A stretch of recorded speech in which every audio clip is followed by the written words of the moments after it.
CPM BJP দুজনে মিলে সব 2025 থেকে আরম্ভ করে সমস্ত শুরু করে দিয়েছে নোংরামি। এসব আমরা সহ্য করবো না কেউ।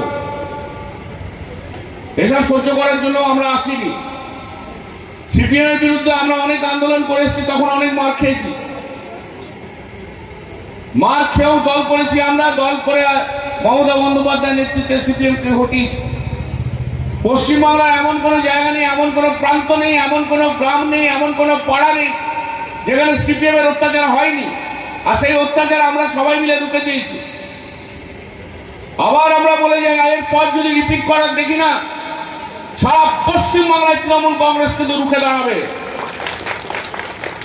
আমি রবীন্দ্রসঙ্গীত নজরুলগীতিতে বিশ্বাসী নয়, যারা বিশ্বাসী তারা বিশ্বাসী। এটা ভাবা যায়? আরে 2010 সালের একটা ঘটনা বলি আপনারা শুনুন। 2010 সালে আমি তখন এমপি হয়েছি, আমি তখন দিল্লিতে রয়েছি।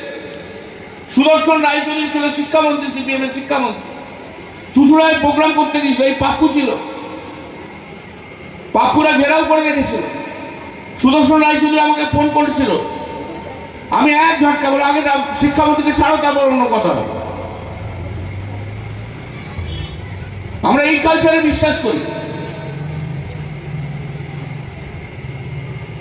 যাদবপুরে ওই বাম অতিবাম বড় শক্তিশালী ছেলে মেয়েদের না, ওসব আমাদের দেখা আছে। নিজের পাড়ায় কুত্তাও রাজা হয়, বাইরে বেরিয়ে এসে দেখে নেবো।